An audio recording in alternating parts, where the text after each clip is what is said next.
To Mr. Nimmo, thanks for being with us. Now, as we heard there are a very small number of users linked to the far right creating a proportionately very large amount of content online about these European elections, linked, of course, to far right parties.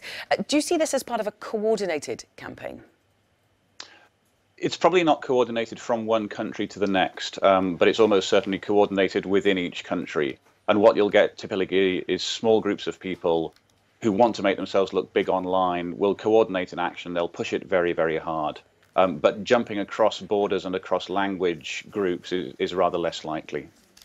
And is this, are we seeing essentially an effort by the far right to try and break out of the echo chambers that we hear so much about online? That's right. And we've been seeing that for some years now in different countries and at different times. But whenever you get a small fringe group online, something they will try and do is break out of their echo chamber. They'll try and make hashtags trend, for example, because what they really want to do is get more people to actually notice them and pay attention. Why are we not seeing this from centrist groups or even the far left? It's a good question. Curiously, the far left seem to put a lot more time into actual on-the-ground tactics and measures. So if you go to far left fora, they'll be talking about how you put up posters and how you put up stickers and how you engage with real people.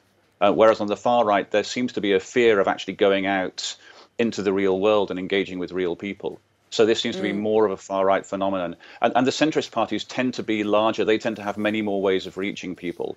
Online is really what you do is if you can't do anything else. Platforms like Twitter, like Facebook, Google, they've all signed up to the European Commission's Code of Practice on Disinformation.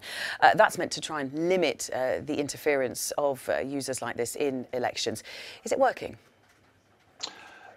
It's a mixed picture. The platforms are doing far more than they did maybe 3 or 4 years ago. They're taking it far more seriously. And we've been seeing an accelerating number of takedowns and suspensions as the accounts get revealed. The problem is that the platforms are very, very big, and it's relatively easy to create a new account and start running again.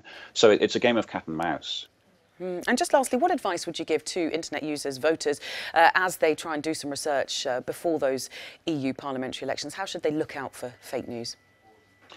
Don't just rely on one source, and keep an eye out for stuff which makes you feel really emotional and really angry or really afraid. Because if somebody is trying to make you angry or afraid, it's probably that they're trying to manipulate you. Very good advice. Thank you very much. Ben Nimmo from the Atlantic Council's Digital Forensic Lab.